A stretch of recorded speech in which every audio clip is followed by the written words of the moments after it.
Hey, welcome to the Northeast Hunt and Film podcast. I'm your host, Jason Alex. Here you'll find hunting stories and strategies based mainly out of the Northeast, but will also include hunts from all around the country.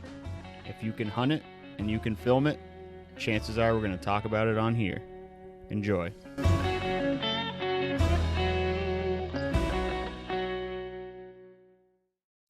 Welcome everybody, back with another episode of Northeast Hunt and Film. Joined this week with Jeremy Balentine. Jeremy's kind of a local legend in the area. Guy kills some really big bucks, and he's got a YouTube channel, In Pursuit 365. You can also find him on Instagram there. So this podcast we get into, we recorded it. He was just off of his elk hunt in Colorado. I didn't have any success this year, but we talk a little bit about that. Since this is coming out, right ahead of scrape week, end of October, things are starting to get good. So we cover some late October calling strategies, hunting scrapes, strategies for entering and exiting your stand locations so you can be as less impactful as possible.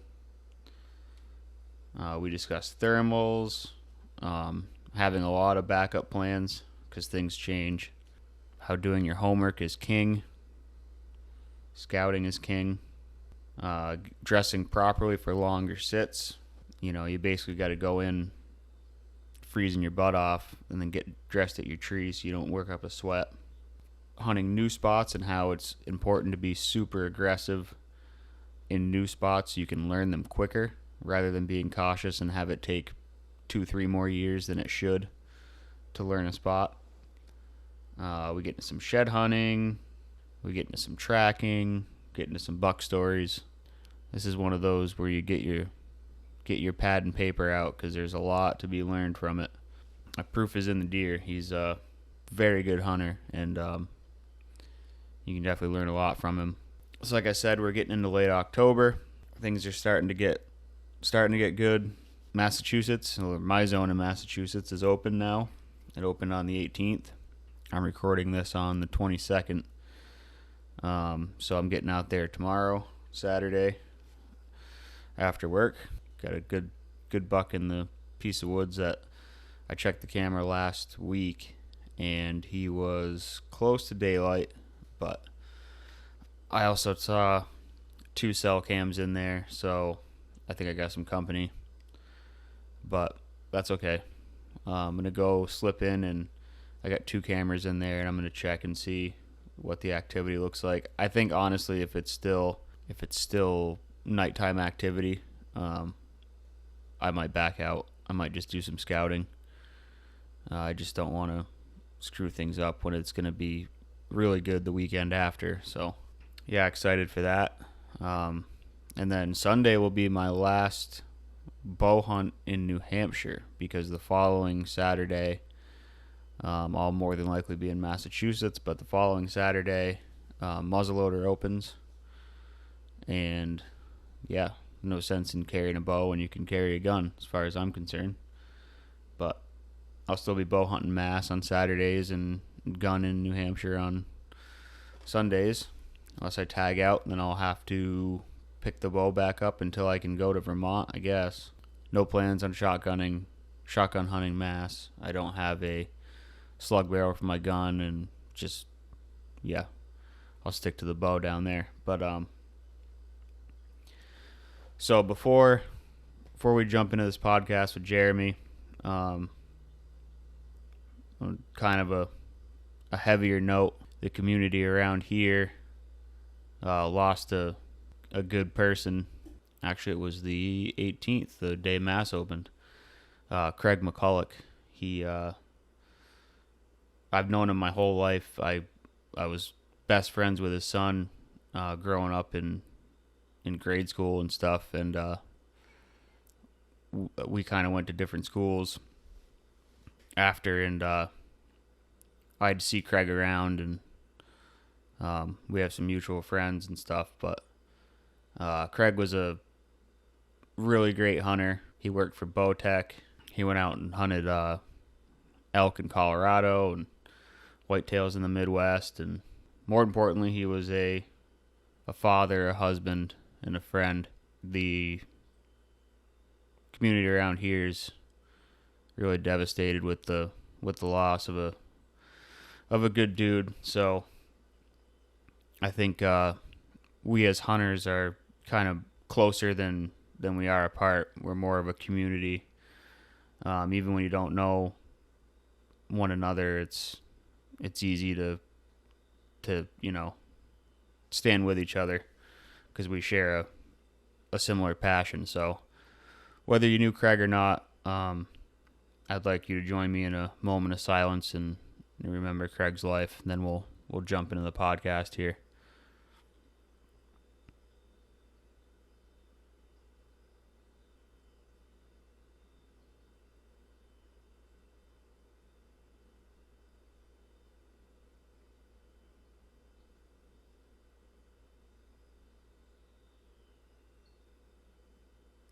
Thank you. All right, we're live. Another episode of the Northeast Hunt and Film Podcast, sitting in Jeremy Balentine's house, fresh back from Colorado. Yeah, I feel like I could run over the mountains back here.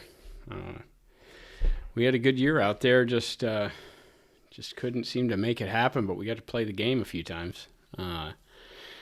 Really warm temperatures, and had a lot stacked against us. Warm temperatures, and the beetle kill had killed thousands of acres of timber out there, so there was limited dark timber to deal with. But it was a good trip. I just got to find a different area, I think. The elk are kind of getting thin in that area with the timber dying off. Yeah. Now, what tree are they? Spruce, all the softwood. I don't know if it's spruce or if it's, lodgepole pine or what it is, but I think it's all spruce. Yeah. But it's all dead, standing, thousands of acres. So pretty sad. A little more aggressive than the ash borer that we got. Yeah, they say it takes like 2 to 4 weeks to kill a tree.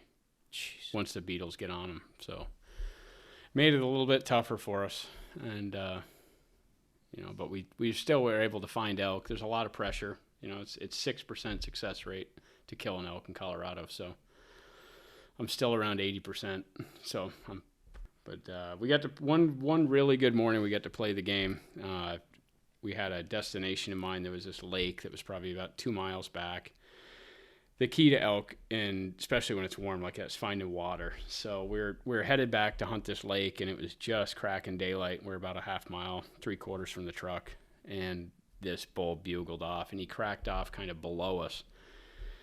And at that point, the thermals were still cutting down, and we were trying to get it so we could have the thermals correct, but we had to drop down off the hill, and just the way it was happening, we didn't have time to do it. And he bugled again. He was like 125 yards away, so we had to set up with kind of a crosswind. And so I scooted back 60, 70 yards behind my buddy because he was going to be the first shooter. I got 60, 70 yards behind him and cracked off a bugle, and that bull answered and was on his way. And it was just minutes. I could hear him walking, and then I caught a glimpse of antler, and he was right in front of him. He had him at 25 yards, just on the other side of a blowdown, screaming, just couldn't get an arrow to him. And after, he had 4 or 5 cows with him, and they kind of milled up the hill, and we're cutting the wind really tight as it was with the thermals, and one of the cows got downwind, got our wind, and boogered the whole group. There was probably 5, 6 elk in the total group, but it was a really nice 5-by. And so we were kind of bummed out, but it was fun to play the game. I mean, just to have one screaming at you in the timber is what we do it for. And we headed up the hill, and there was another basin that I wanted to check out that had a ton of water.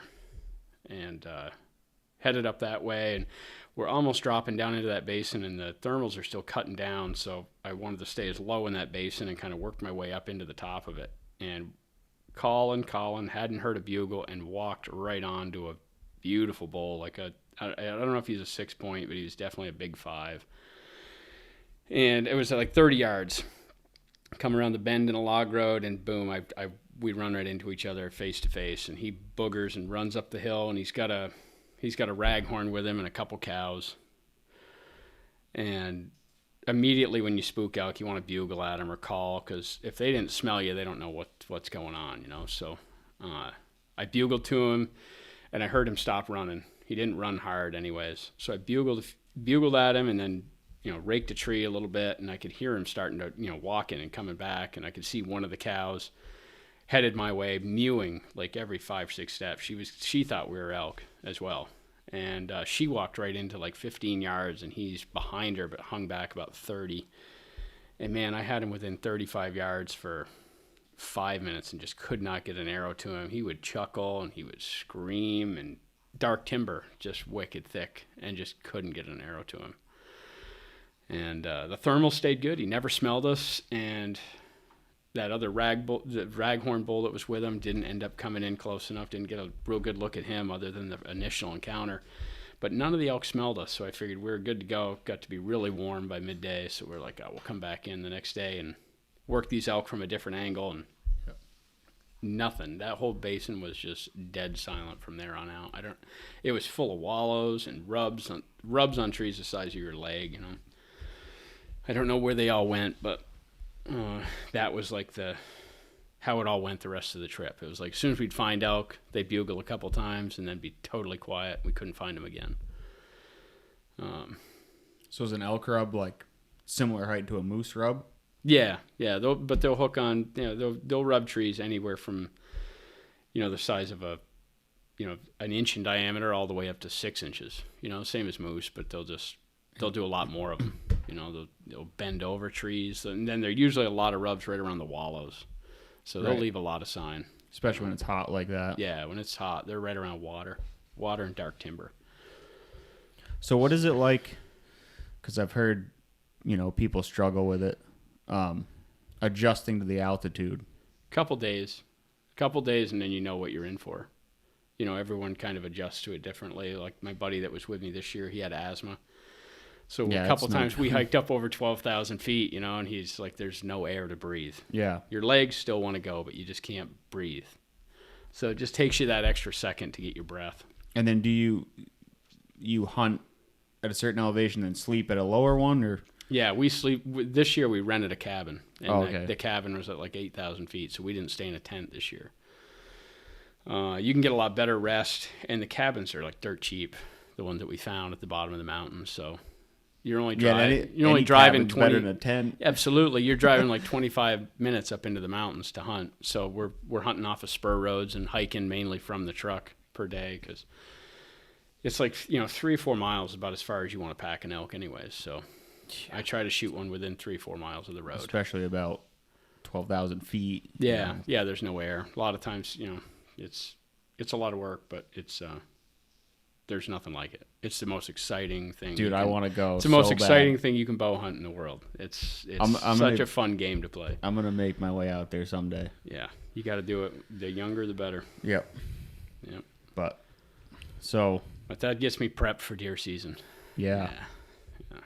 We're into it now. We're recording this late September, but we're going to talk we're going to talk scrape week. Yeah. That's my favorite. That pre-rut, just starting in the very beginning of the rut. Yep. Late October, last week of October, Halloween. Yep. That's when I've shot my biggest deer with a bow. Yep. You know, by far. They're real responsive to calling, and a lot of times you're shooting them standing right in a primary scrape. You know, you can kind of predict their movement. They've got some sort of a pattern. They're just starting to move quite a bit during daylight. It's a really good time of the year. You know, you catch a buck moving, you can call to him. They're just super responsive. Like when it gets late into rut, they can be in that zombie mode, you know, and they're just cruising. Right. No matter what you do, you can't get them to come towards you. But during the rut, during the pre-rut, that's when they're still running a pattern that you can figure out. They're right there on that fresh sign. That's what I like. Yeah, they're kind of. I mean, the pecking order's kind of been established, but they're protecting it. This is my scrape. They're on their feet, moving in daylight. Yep. A lot more than ever. You know, especially, and you can predict if you're hunting over scrapes.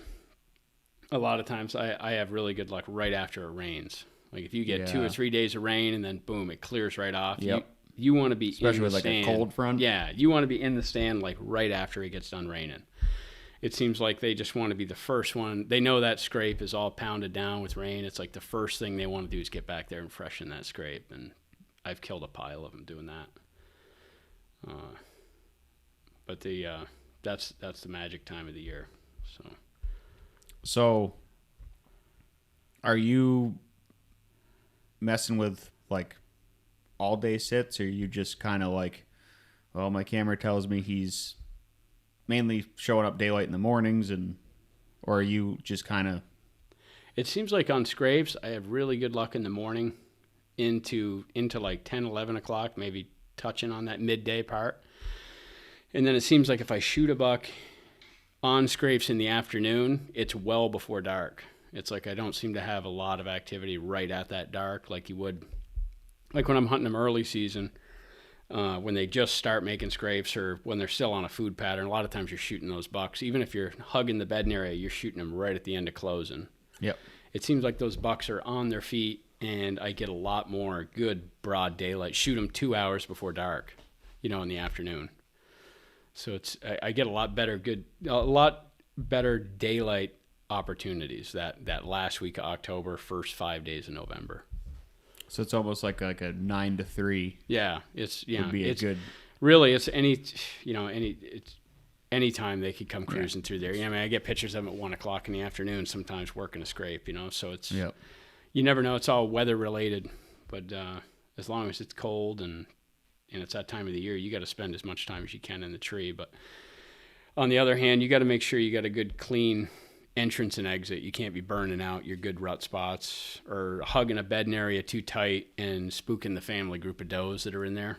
I think that's really important too. You can hunt aggressive during that pre-rut time, but you can also hunt too aggressive, and if you disturb that whole family group of does in there, it's going to mess you up for later on in the rut.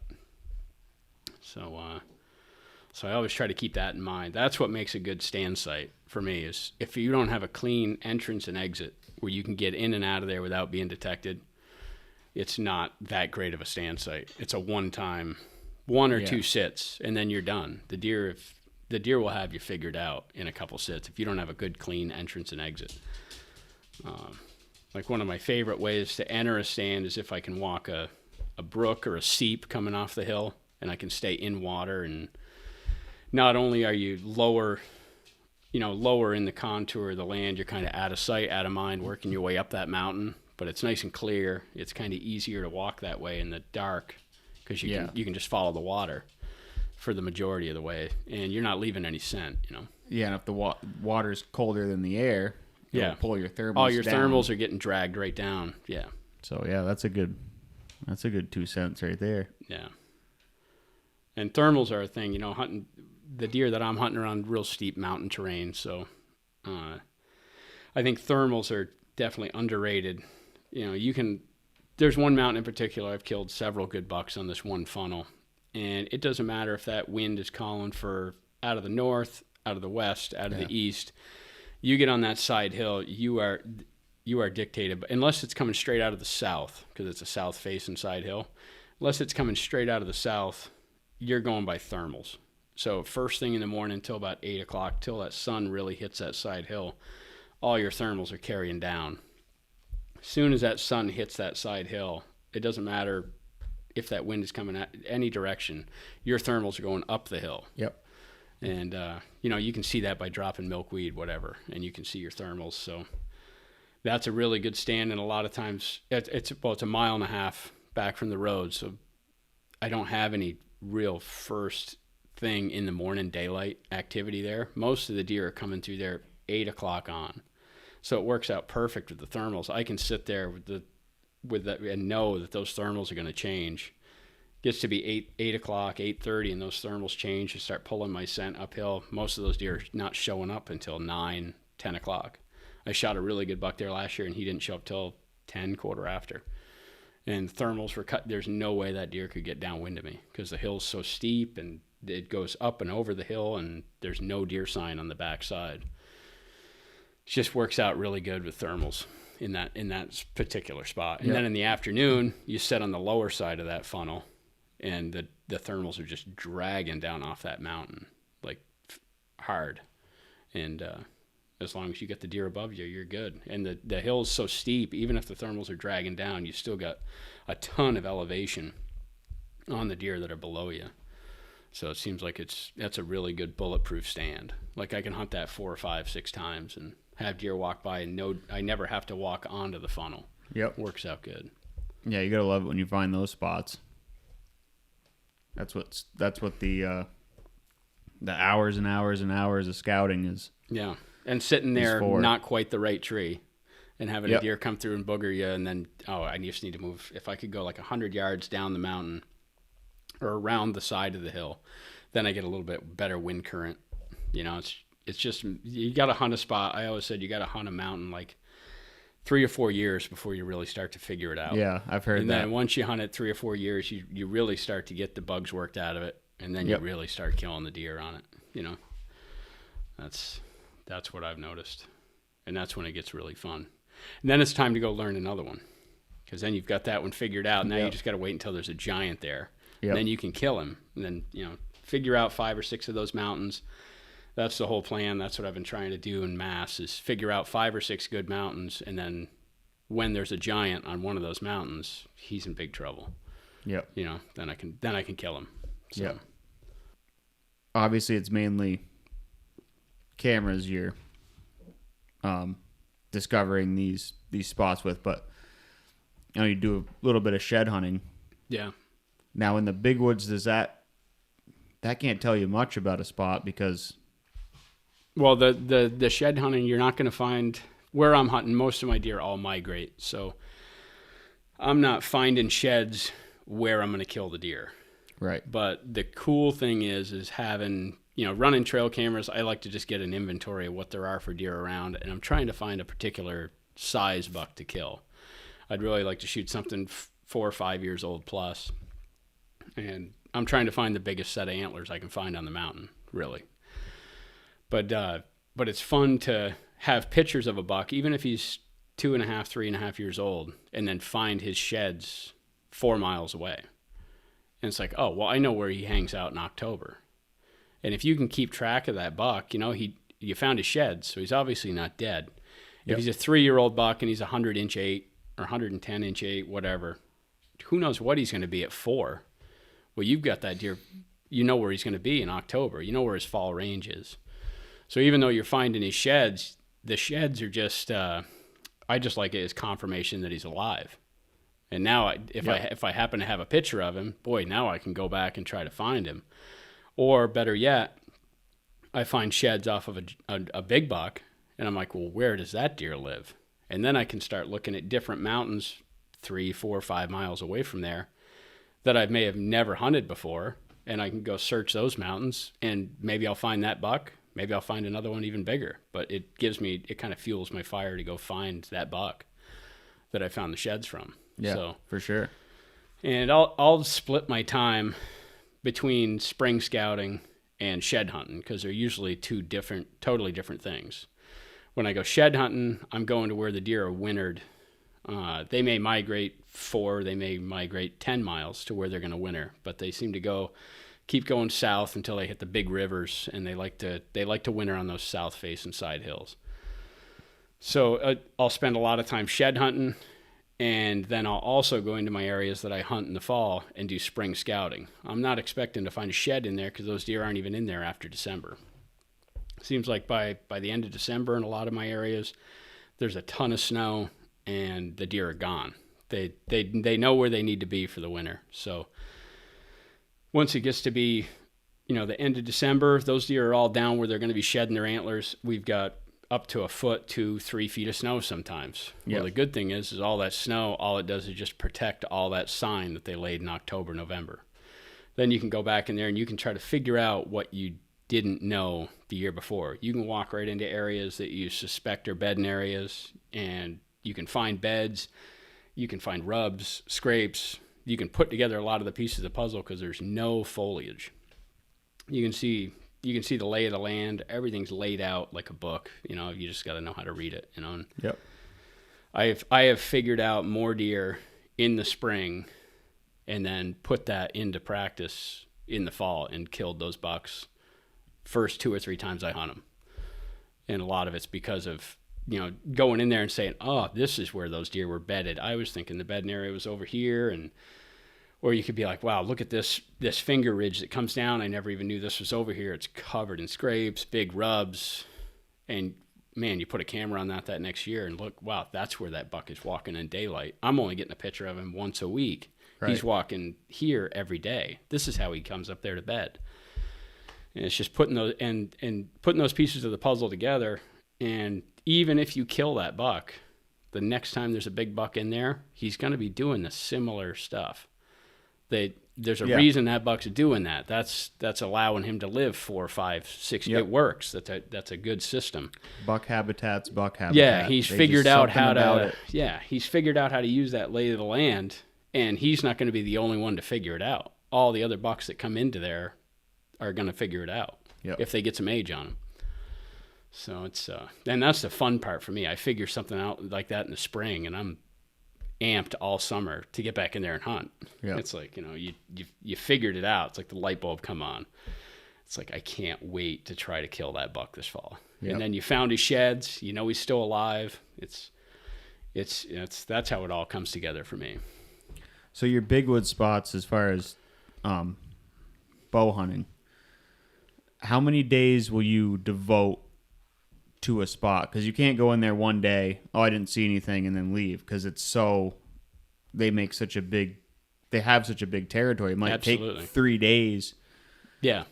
Usually 2 or 3 days are what I would give it. Yep. And I would I'm really picky on my days, because some of the stands are 1.5 miles in there. Yep. So you got to fully prepare, walk in. I want my teeth to be chattering when I leave the truck 2 hours before daylight. I got to be walking in there ice cold so I don't sweat up.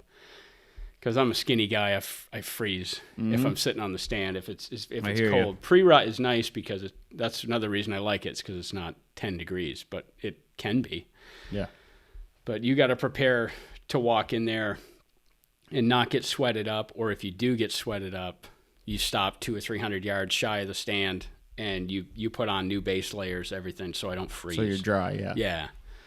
And I'll bring a big Ziploc or a garbage bag and put all my sweaty clothes right in it, stuff it under a stump or something, where there's no deer, where I don't think the deer are going to walk, and I'll pick it up on my way out of the woods. It's just a different, to go into a stand when it's that far. I want the weather to be good. I want to have the right wind. I want it to be cold.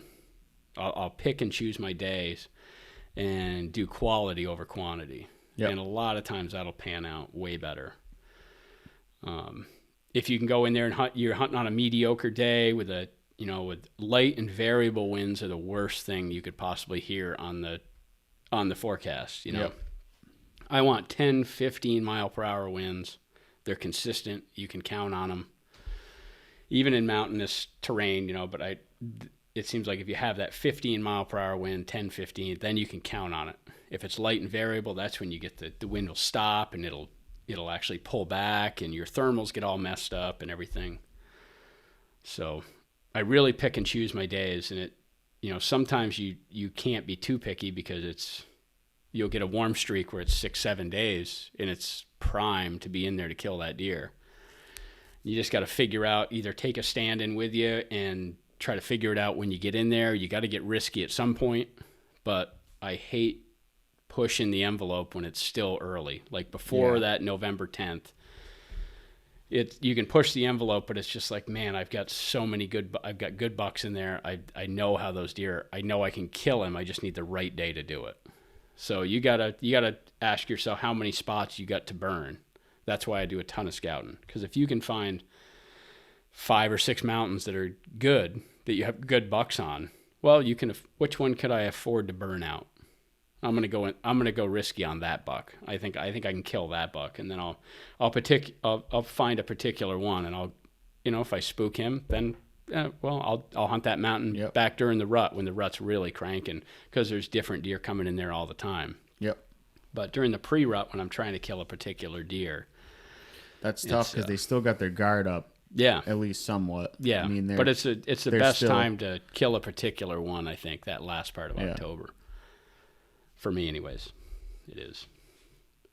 Yeah, it's something that this is my 11th season, and that's been kind of my, I guess, demise. Like, my cameras kill a lot of big deer. Yeah. There's no scent, no movement, nothing. I just don't. Yeah. I don't ever see them, and it's, learning all this stuff because I never thought about. I thought about it, but it was too complicated, like thermals, and I was just like, yeah, I should be good. Yeah. I kill a deer or two every year, but spikes and does and Yeah. Stuff like that. But something this year, I've only hunted 3 days, and normally it's as soon as the season opens, it's every day after work, and Yeah. but I haven't found anything that's like really getting me excited. Yeah. So I've just, I've kind of been staying out. It's been warm. Yeah. As we're recording this, it's the end of September, and it's just been warm. Like, Yeah. today was or close to 80, if it didn't break 80. And it's too warm. So I've been scouting and biding my time and trying to figure out where the sign is. I haven't found any luck finding any, but I think that's the ticket to not, Yeah. getting burned out is. Yeah, absolutely. You gotta.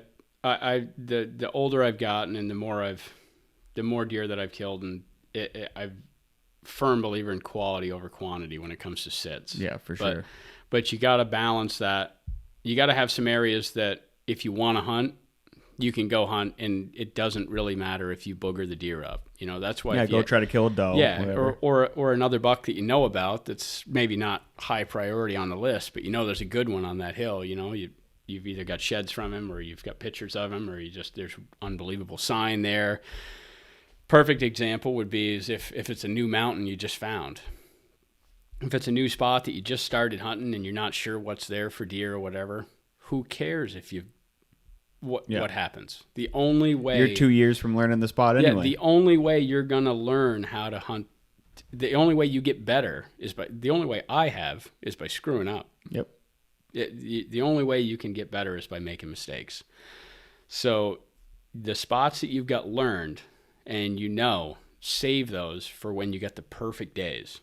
Go in there and hunt be risky on the new spots that you've just found, or a new buck, or if you screw it up, then you're just going to learn something by messing up.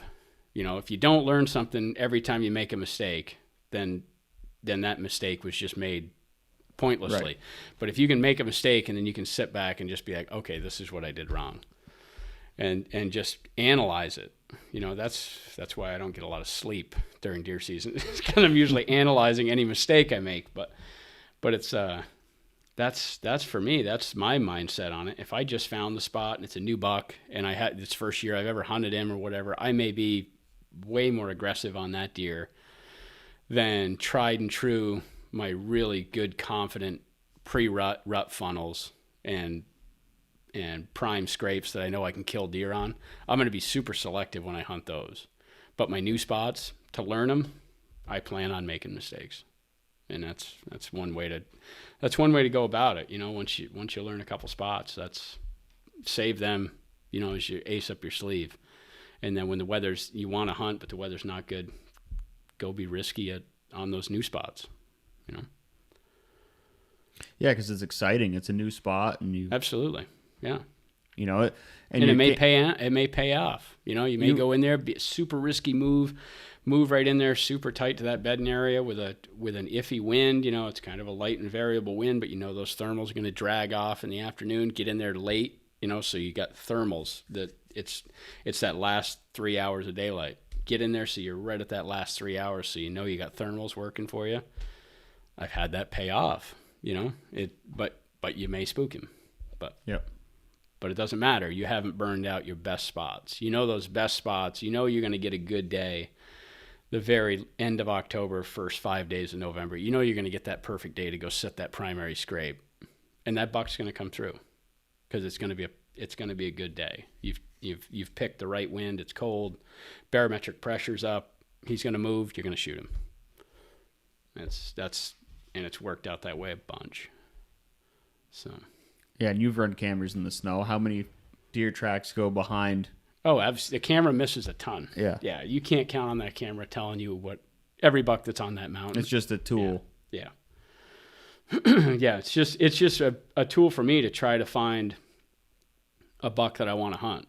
I mean, there can be some huge inventory. There can be some huge sign in there and everything, but it may just be it may not be a deer that's got very much for antler on his head, and there could be media, like the biggest typical that I've ever hunted in the state of Massachusetts. That deer left very little sign. He only made a couple scrapes that I ever found, and all the rubs that I found that he made were like 4 or 5 signpost rubs on the top of this one ridge. But he would work those signpost rubs. But if I didn't put a camera on those signpost rubs, I would have never known that there was a Boone and Crockett typical in that piece of woods. I would have just assumed there was, some good, but I mean, the incentive to hunt that deer once I saw him, yeah, it was incredible. So you sleep in your stand. It's an hour and 20-minute drive, hour and 30-minute drive to get to the spot to hunt. It's like that made me get up and hunt that deer. I didn't kill him, but to know I'm hunting a buck that big, man, that's motivation to stay. It was awesome. Yeah. When you're, bored. I mean, it made me put hundreds and hundreds of miles in looking for his sheds that I never found. I mean, the deer looked like he had a rib cage on his head.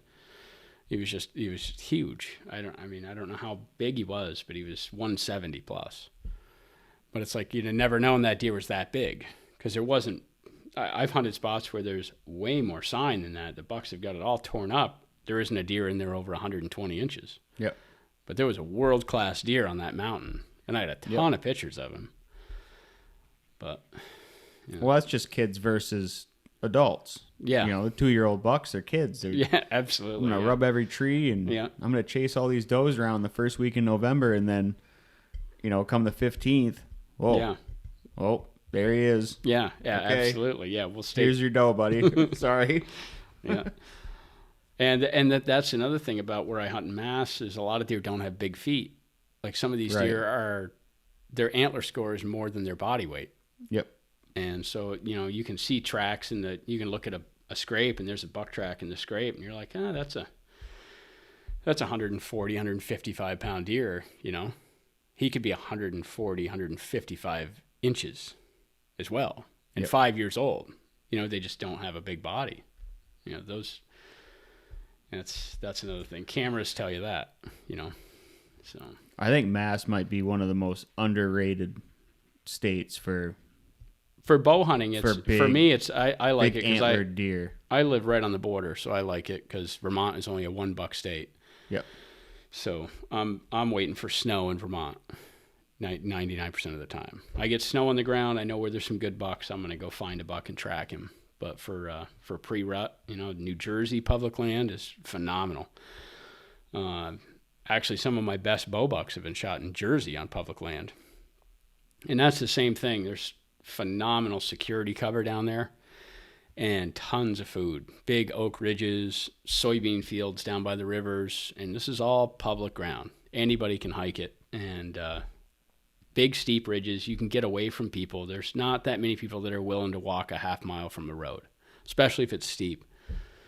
And which to us, that's like nothing. It's just part of the course. That's where mile. those are the spots I'm looking for. Yeah. So there's big bucks to be shot everywhere. It's just having the right timing. Now Vermont has a good timing to their season.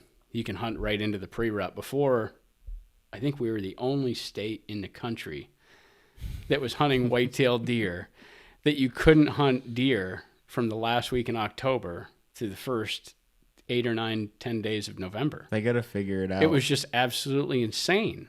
I'm just like, there's no deer season in Vermont during the best time to kill a good buck. They're starting to. But now you can.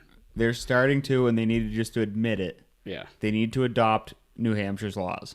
Yeah. Let bow season run the entire season. No blackout dates. Yep. Not closed on youth weekend. None of that. Yeah. And I'm all for youth hunting. I'm all for it. But like, if you There's want to go plenty of try to room. kill a deer with a stick and a string, you should be allowed to go do so. And you need time.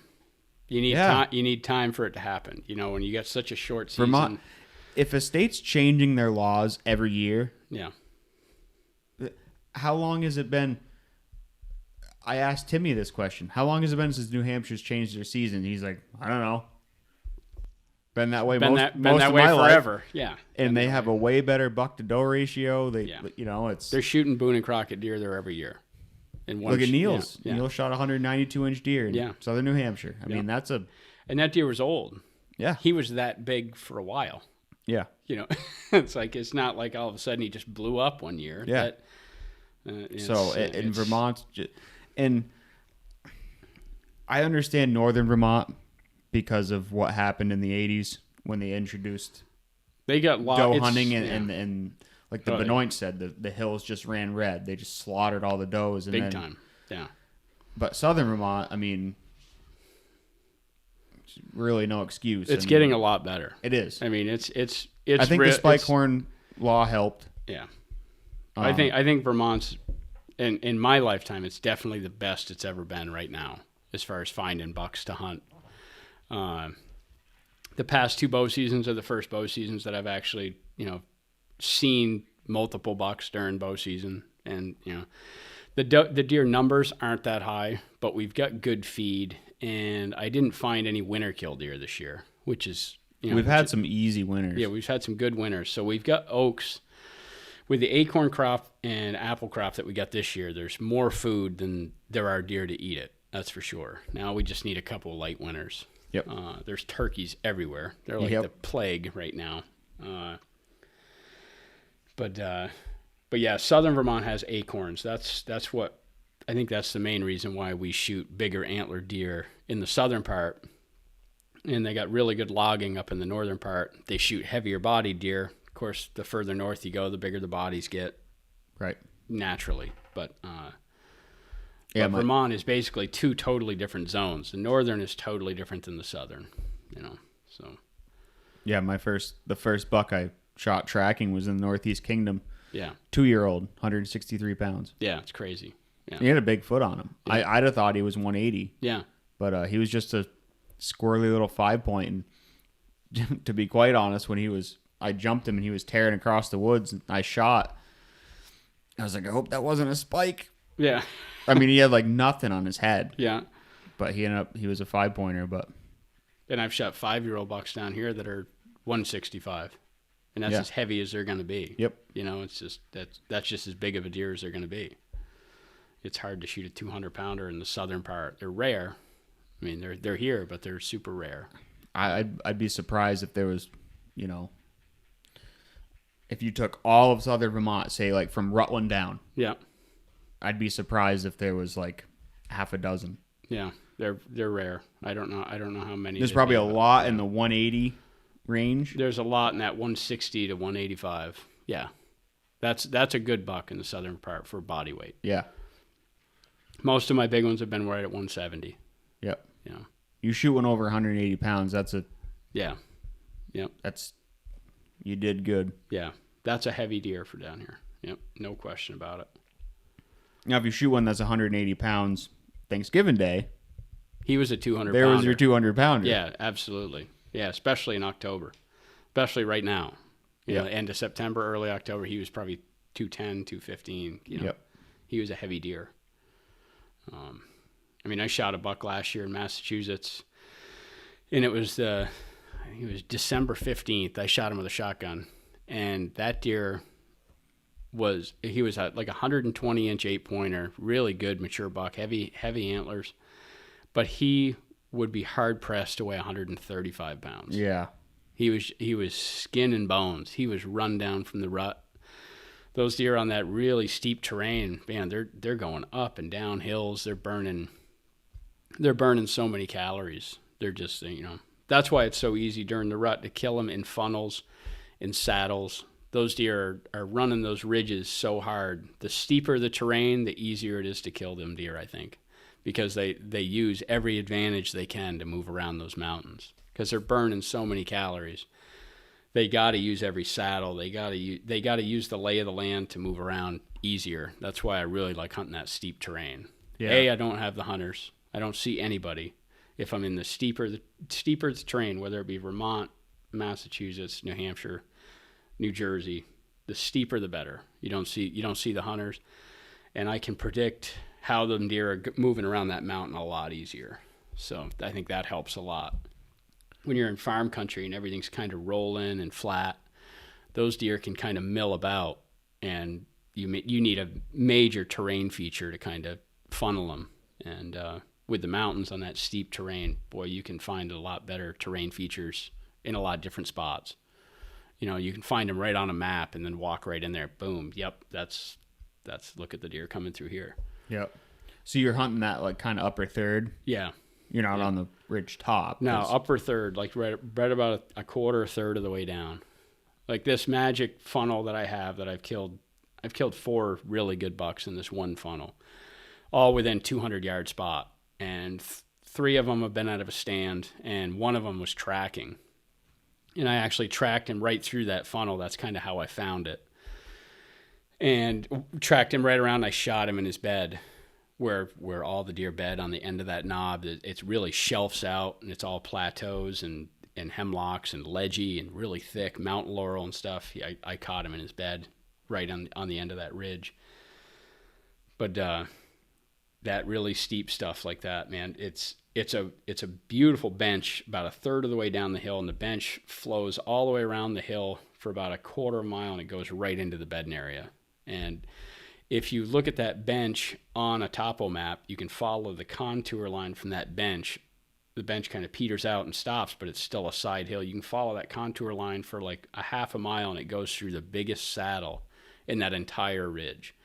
And the bottom of that saddle is the exact same contour on a map as that bench. So those bucks are coming from the backside of that mountain, come through that saddle. Right. They don't have to lose or gain any altitude. And they come right along that whole side hill of oak. And it's all wide open oaks. It's like the deer are using that all during, that's all nighttime. It's tons of acorns, but that's all food area. But a buck can come through that saddle. When he gets all the way through the saddle and he spills on that side of the mountain, he can stay at that same contour, work all the way around that side hill and scent check that whole side hill, gets to that bench, and it's littered with scrapes, follows that scrape line all the way right into the bedding area. Boom, there are all the does. So it's like, that's why everything lays out. And from finding that spot, I've looked for that same feature whenever I'm looking at different mountains. I'll look, find a big saddle, find a bench, find the bedding area, and then try to figure out how it all connects.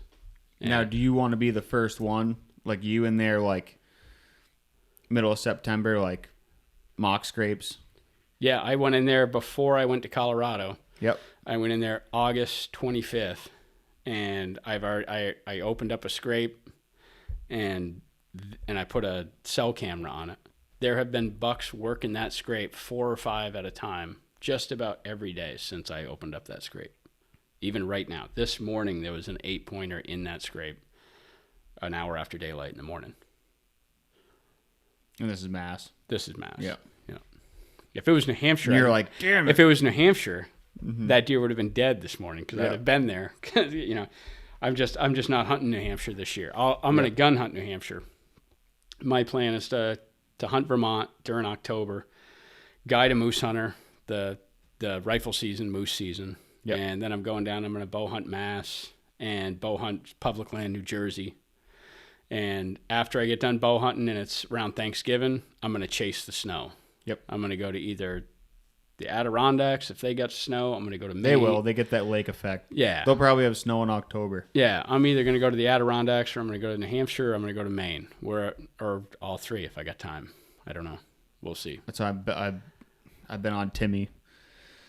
I just want to chase the snow around I'm and like, go dude, shoot a strange buck. I'm like, dude, we have to consider the Adirondacks because it's on the bucket list. I got to kill an Adirondack buck. I haven't yet. But so this year's kind of squirrely. I'm gonna be able to get probably some, like, say a storm hits on a Wednesday up near his camp. I'll probably be able to get the time off from work. Yeah. But it's like, if a Friday night storm hits in the Adirondacks, like, let's go. Yeah. Let's make 2 films. Yeah. Like, why? And you just like, sure. Like he's not, because they're not what he wants. Yeah. He wants those 230 pounders. The 200 pounders, there's some that. there, but that rugged country, there's a payout. You know, with that rugged country comes deer that are leaner. You know, they're not going to be that heavyweight clear cut. But it's an adventure and like absolutely. You know? Yeah, to me, I'm worried about my shot, right? Yeah. He's worried about his. Yeah, to me, it's all about age and antlers. The body weight is just it's just, whatever. That's what he weighs. To me, I mean, I love shooting. I haven't shot very many bucks in that 190 pound range. 200 pounds even is the biggest one I've ever put on a scale. Yeah, I've shot some that I'm assuming were heavier, but I never put them on a scale. I shot them in Ohio or whatever, and got back home, and it was like 2 weeks after they were dead, and they weighed 190 something. I don't know. That deer weighed 200 and some odd, running around. I don't know. But most of my bucks have been in the southern part of the states, and they're in that 160 to 180 pound range. Yep. But a 5-year-old buck plus a 5+-year-old buck is a 5+-year-old buck. I don't Doesn't care. matter what he weighs. He's a genius at surviving. So they got some age on them, man. I like them. That's what I like. Yep. So that's what I'm all about. And tracking deer in the snow is the most exciting way to kill a whitetail. I mean, to me, for sure. It for sure. doesn't even compare to anything else. It's nonstop action. Yeah, all day. It's no boredom. You're living the entire story, and it's like playing out in front of you. The whole day. Whether you kill that buck or not, you got one hell of a story at the end of the day to talk about. You sit in a tree stand for 3 days in a row during the rut and don't see anything, but then all of a sudden you kill a giant. When you're done. You kill a giant on that third day. Well, you've got a very boring story all the way up until where you kill that giant. Yep. And then it's 40 seconds of sheer, adrenaline through the roof, blasting out the top of your head. It's like, right. But with tracking a buck, you're excited from the moment you find that track on. That's what I like about it. So that's why I like to leave my Vermont tag for when I get snow, because I can go whenever I want. If I get snow, boom, I'm not working that day. Yeah. I'm going and finding a buck track and I'm hunting him. I can. So it's that's why I like to leave that tag. I'd hate to be stuck in my state of Vermont and have to go work when there's 6 inches of fresh snow on the ground because I don't have a buck tag. So it's like I'll bow hunt a little bit, but I'm not shooting a buck with a bow in Vermont unless he's a dandy. He'd have to be a really big one. Right. That's kind of what Hal says about Bear Ground. He's like, because they only use it one for buck tag. Yeah, use it for scouting. He's like, I wouldn't even shoot one on Bear Ground unless it was a monster. Yeah, it would have to be. I'd rather save it for snow. Yeah. But he's kind of landlocked. Yeah. Like we have the luxury of hunting multiple states that aren't far away. Absolutely. We live in Jackman. It's like you got a long drive. Canada. Yeah. Yeah. Yeah, you're stuck in Maine. Yeah. You hunt Rangeley. Yeah. Now you can go hunt New Hampshire. Yeah. All right, let's switch gears a little here and talk some gear. So, you're a Hoyt guy. I'm actually shooting a prime this year. Or you were a Hoyt guy. I did shoot Hoyt for quite a while. Every company's making really good bows now. But I started shooting a prime this year. Still shooting Easton arrows and everything. I always was a pretty hardcore fixed blade guy. But I started shooting a Sever broadhead, which is a mechanical, but it pivots. It's a 2-blade, and it pivots around bone and everything. And I've killed a couple elk with them, and phenomenal penetration. So I'm kind of, I'm still shooting a heavy arrow, whatever. I like a 500 grain finished arrow with good front of center. Makes my bow quieter and everything, but yep. I go back and forth between shooting a fixed blade and a mechanical, but the only mechanical I like is that Sever. It's got really heavy duty blades and it pivots. And I shot an elk frontal head on right in the front of the chest, right in that thoracic opening. I went right up to the fletch, and that elk was like dead in 5 seconds. And I shot another elk 2 years ago. How far? It's like 20 yards. Yep.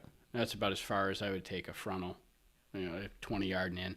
That must have been exciting. 20 Wicked. yards. Yeah, I came in screaming, walked around. I was all full drawn. He walked around a blowdown, boom, and you shoot them frontal and you go in that thoracic opening, they're alive under 10 seconds. It's like they don't even get out of sight. It's a deadly shot.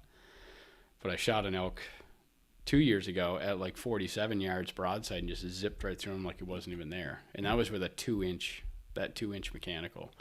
A lot of that can be contributed to shooting a heavy arrow setup, whatever. But I like a beefy setup because, well, especially hunting whitetails, if you're calling to them, a lot of times they're going to come in quartered towards, or I want to be able to shoot a whitetail at any angle. Doesn't matter. If a big buck comes, I grunt to him or rattle to him, or he's chasing a doe in, he stops there hard quartered on. I know I want to pound right down through that shoulder. I can. So I'm shooting 70 pounds and a heavy arrow. And it seemed to work really good. Other than that, like when it gets to be that pre-rut time, there's some things that I definitely want to have in my gear bag that I don't go in the woods without. I like to have 2 grunt calls. I like to have one that's a really loud. I like that Primo's buck roar, and it's got that tube at the top you can do the snort wheeze through. Yep. I like that one if it's windy days and I really need to get a deer's attention. I like to have that loud grunt call, but man, if it's still like first thing in the morning and there's not a lot of breeze, or in the afternoon and it's just before dark and it's real quiet, that grunt call will overpower a deer at like even 70, 80 yards. It's just really loud. So I'll have like a true talker, real subtle. That's that real soft rubber call, and I can tone that way down. I can do a real soft tending grunt with that.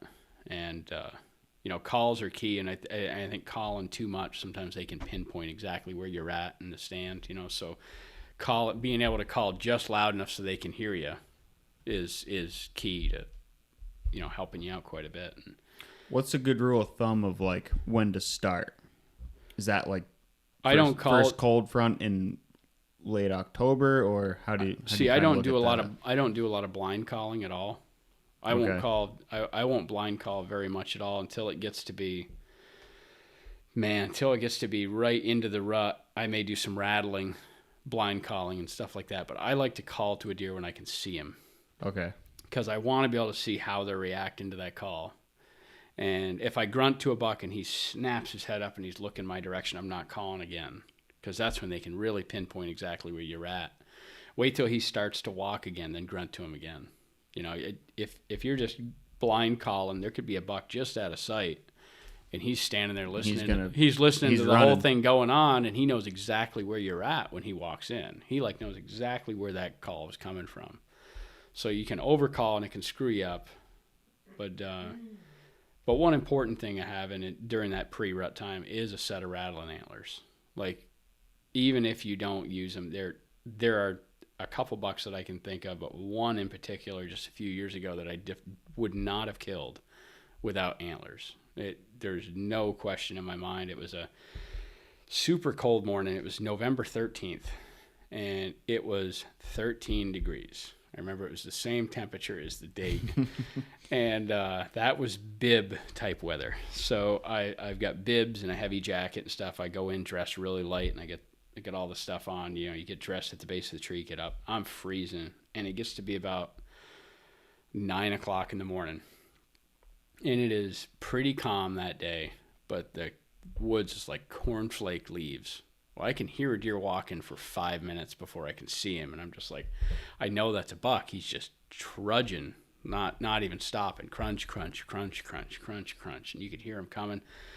Finally, I saw him, and it was a really nice 10-point, probably mid to upper 120s, and he was cruising. And I was grunting to him on that grunt call and snort wheezing at him. He couldn't hear it over the leaves. Well, he's just about ready to walk up the mountain. He's like 100 yards. Couldn't hear the grunt call. So he's just about ready to start up into a clear cut, and that clear cut is nasty, 8, 9 years old, and it's all slashed. That's where he was going in there to check for does, is what he was doing.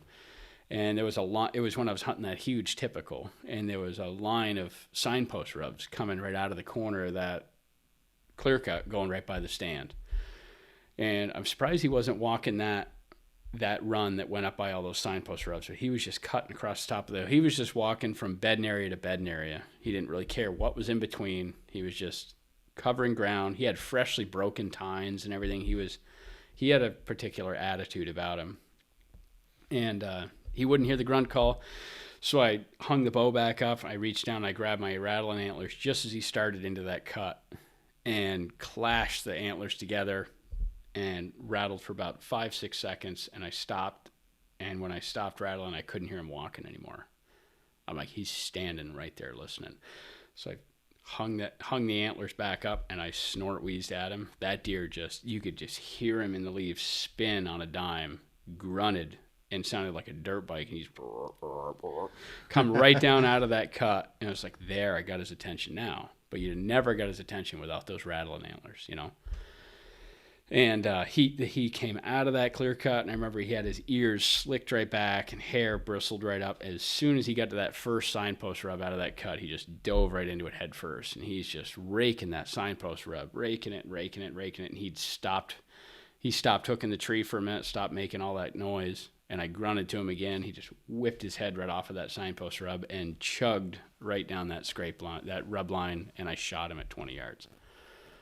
So it's just like, it's magic when it all comes together with calls. It's just knowing when to be loud and when, you know, without those antlers, I'd have just listened to that deer walk right out of my life.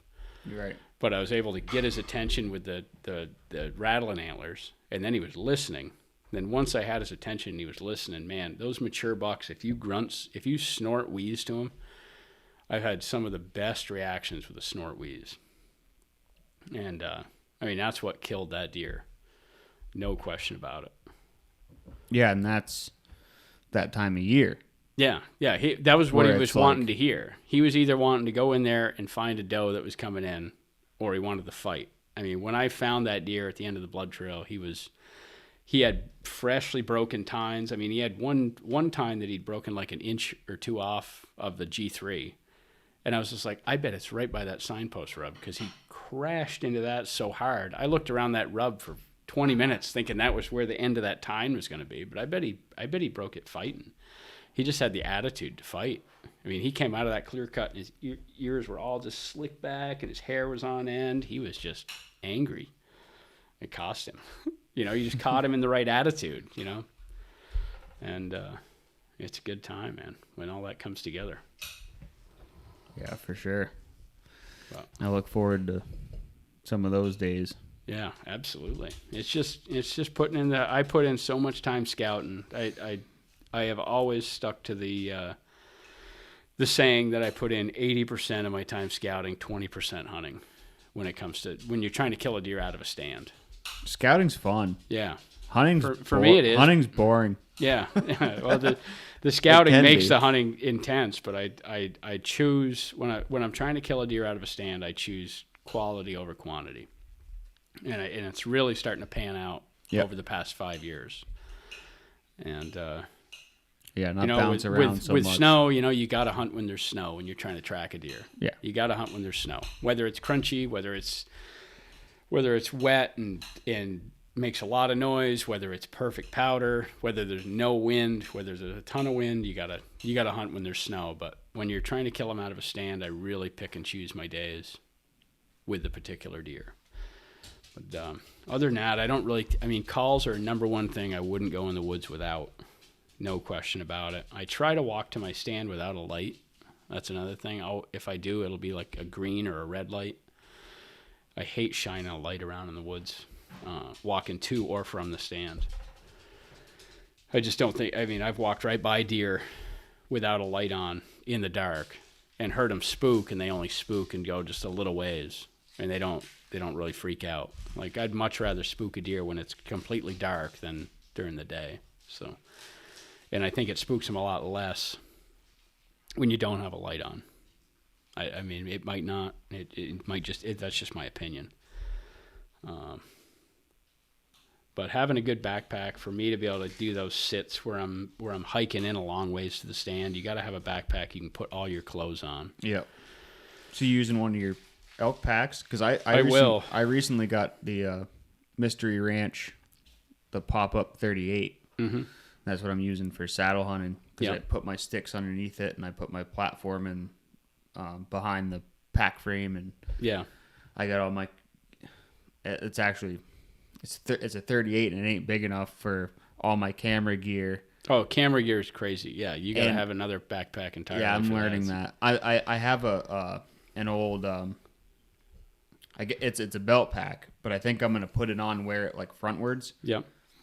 and I'm gonna keep all my camera gear in that, and then that'll just be a separate rope I haul it up in the saddle with. Yeah. Because I'm like, this will work fine now, but what happens when I need to haul in clothes? Yeah, it works good in warm weather. You can get away with a lot more, but when it gets to be November and the end of November, getting into that Thanksgiving week, and it's below 30 degrees.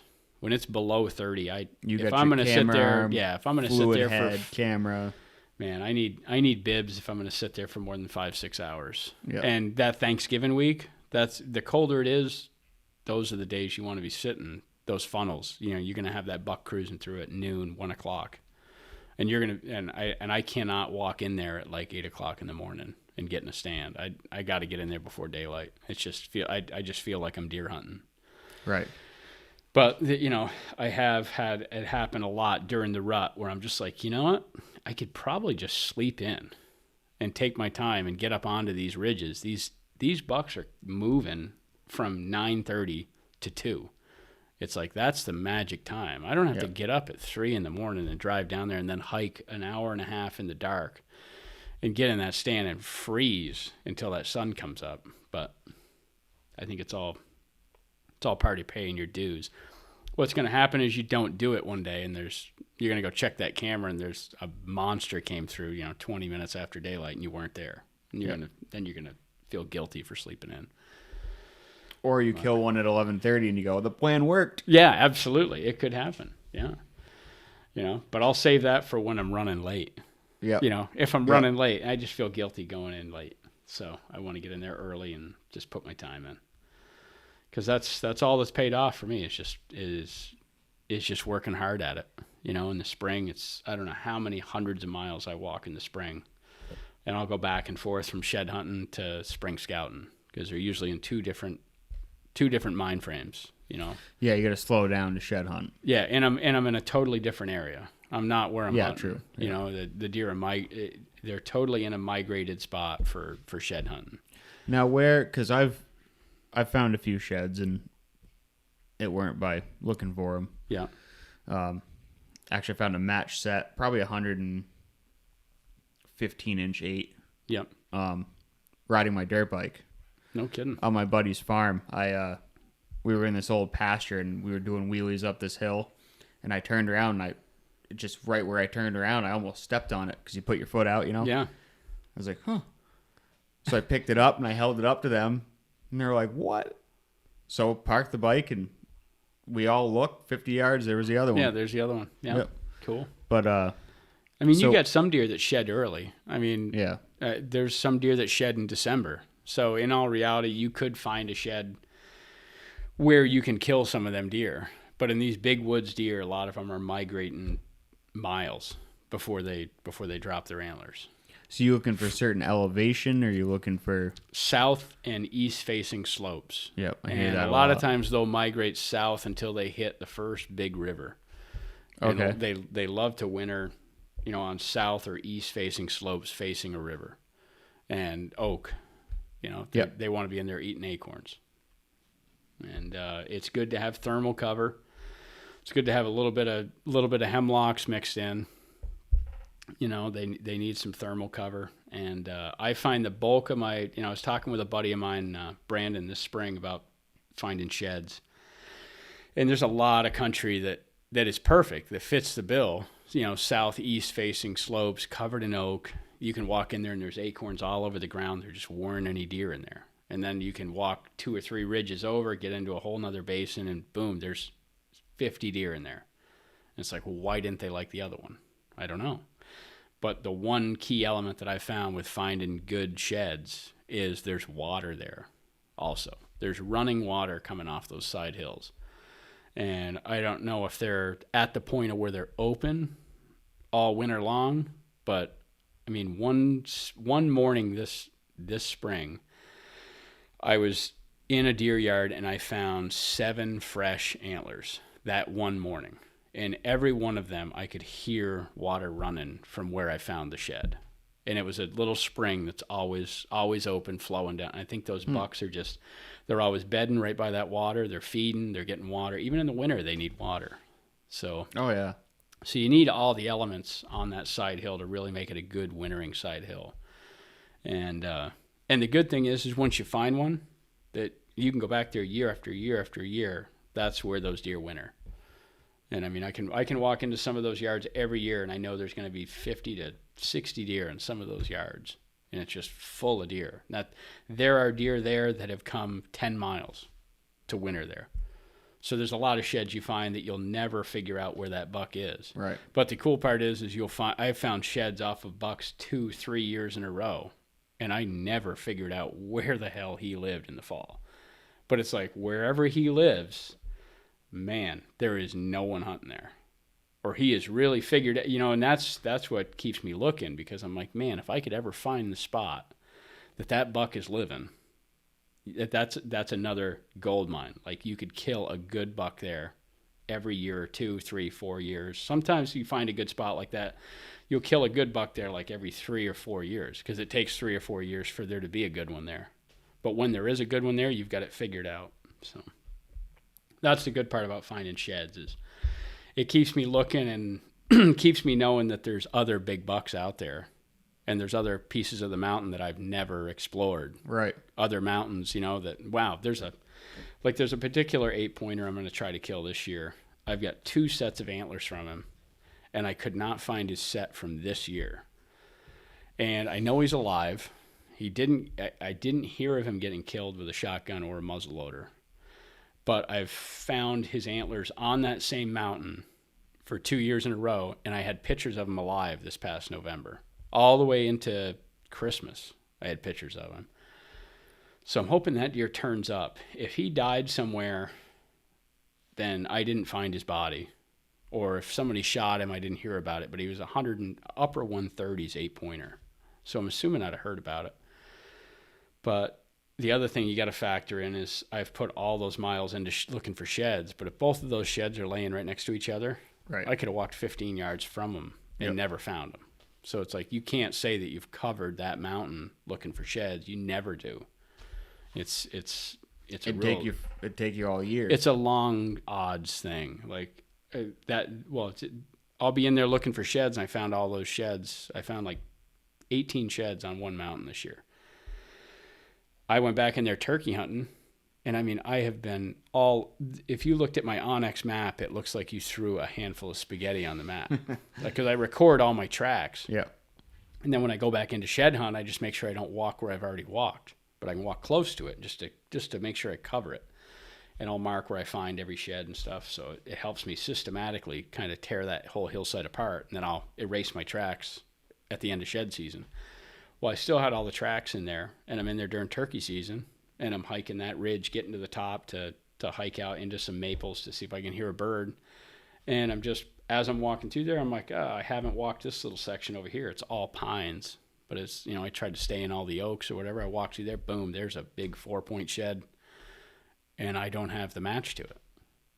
So I'm just like, not only did I find one that I didn't find when I was walking hundreds of miles, every day I was up in there walking 10, 12 miles a day, that I had the chance every weekend. I found that shed. I don't have the other side to it either. So I'm just like, well, I don't know how many sides I got that I never matched up. So it's like you walk by tons of sheds, but it's fun. It's my funnest thing I'd almost rather find a pile of sheds and shoot a turkey in the spring. So it's cool to be the first. You can do both. Yeah, you can do both. Absolutely. But shed go. hunting is fun. It puts it's a whole nother, if you find, the way I look at it, if you find a match set to a big buck, that's second to killing him. You got his antlers, and he's still alive. Yep. And he's going to have a bigger set this year. So now go kill him. And then you've got 2 sets of antlers. It's pretty cool. So it's, I can't wait to put all that spring scouting to work this fall. I've got so many hours into scouting. Yeah. I'm just really confident I'm just going to pick my days to hunt and find the right weather, the right wind. I've got my stand sites all situated. I'm going to go in super light, hang and hunt. That's the way I like to do it. And just be super selective. You looking for, you say picking the right, wind is wind, but the right weather. You looking for a specific temperature or a significant drop? Like, say it was a high of 65 for a week, and now it's going to be a high of 45. Like, yeah, if I see a drastic change in the weather towards cold, from hot to cold, it's go time. Yeah, that late October, like, yeah, it's going to happen. Yep. Yeah, that'll get him on his feet.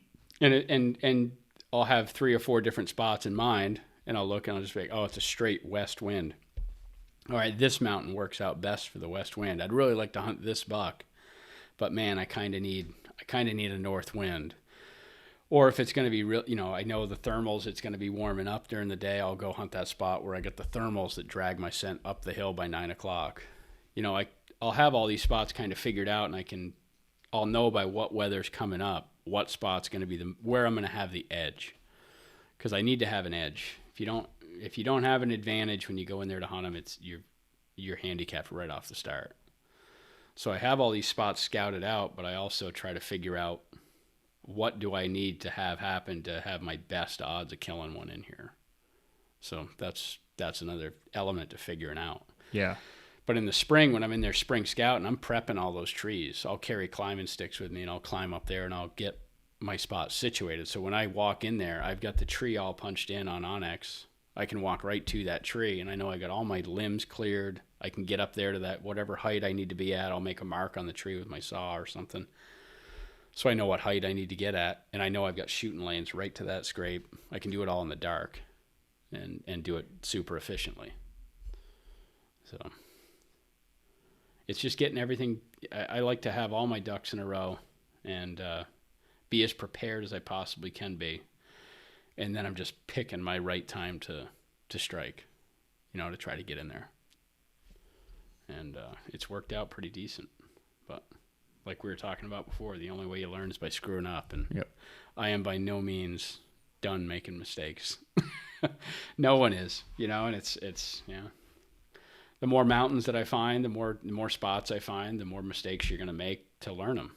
But that's the name of the game, is learning Part of the journey. Yeah, it's so much fun. So. All right, bud. Well, I think we'll wrap it up. Yeah. Good talking to you, and yeah, hopefully. Yeah, we'll be chatting during the season anyhow. Yep. Hopefully you call me to help you drag one out. Yeah. I was talking to. I put a camera on this signpost. It's like an hour walk into the middle of some state forest. I didn't happen to think, because I have a jet sled. Yeah. I don't have a game cart. I never even thought of a game cart. And I was talking with Neil, and I was like, dude, I think I'm going to have to, if I shoot him here, I'm going to have to, literally call the game warden and have him, come in with a four-wheeler. Because, I can't drag, it'll rip the jet. So he's like, get a game cart. I was like, oh, yeah. You can do Forgot those existed. You can do a game cart, and another tactic I got from a buddy of mine that lives over at the other end of the state. He used to hunt Maine quite a bit. He shot multiple bucks over 200, and he's 145 pounds soaking wet. Yep. He shoots those bucks tracking them or whatever. He carries a small block and tackle with him, and he'll shoot a buck, and he'll hang it in a tree, and he can get its head 4 feet off the ground. Of course, he takes off a T-shirt or rips off a chunk of his underwear or something and hangs it on the antler. So coyotes won't touch it, but coyotes don't want to touch anything that's hanging like that. They're scared to death of stuff that's hanging up in the air. But if it's laying on the ground, they're going to eat it. But that's foreign. It's totally unnatural to them. So there's a company right in New Hampshire. It's called Nifty Lift, and I bought a tiny little block and tackle. I can put it in the pocket of my pack, and I can lift 900 pounds with the thing. I think the guy built it. He was a snowmobiler, and he built it to help get snowmobiles unstuck when Yep. he got them stuck, because he was always frustrated with pulling snowmobiles out of and he never even thought of the hunting application of it. But my buddy, I couldn't find a small block and tackle anywhere, and this one's got a lock on it and everything. Huh. So he'll shoot a big buck, and then he hangs it in a tree, and then he just leaves, punches it in on his GPS, leaves, takes all of his, his rifle, all of his gear back, and then he calls me. And then I go back in and help him drag it the next day. That's his plan lately. But that is a good way if you're shooting deer way back in, especially if you shoot one in the afternoon. It's like a lot of those spots that I'm hunting, I don't have any cell service. And, if I shoot a buck and I'm there dragging it until midnight, the wife's going to have a search party out for me trying to figure out where I am, and I can't call anybody.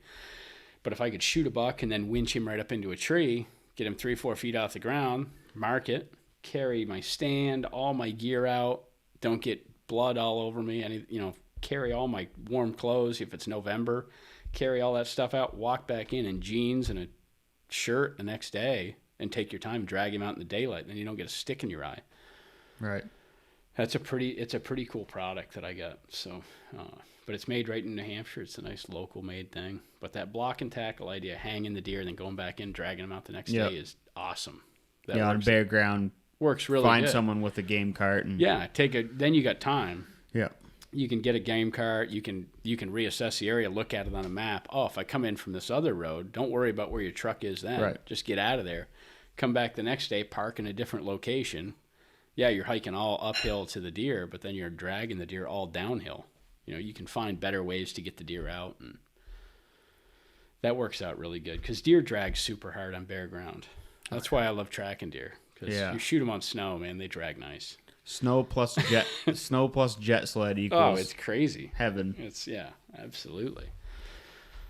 So that's another piece of gear that I carry with me, is that small block and tackle though. That's really important. But hopefully get to put that to use. It's gonna be soon, man. It's already here. It's September flew by. It's crazy. Yeah. I can't even believe how it doesn't feel like it because it's like 80 out, but next there's some highs in the upper 60s and lows in the 40s in the forecast. It's coming. Yeah, I'm wrapping up all my work right now, and then I'm guiding that moose hunter, and then it's the game face is on. Then I'm hunting. So I'll hunt a little bit early October, but mainly I'm just getting everything prepared and getting all my clients happy so I can take off for a couple weeks and not have to worry about the phone. Yep. That's what I need to do. So. All right, dude. Yeah, man. Good talking with you. Absolutely. See ya. Hey, thanks for tuning in to this week's episode. Make sure and come back and join us every other Monday with a brand new episode. If you're listening on Spotify or Apple, make sure and leave a review. And you can find me on YouTube at Northeast Hunt and Film. Once again, thanks for listening.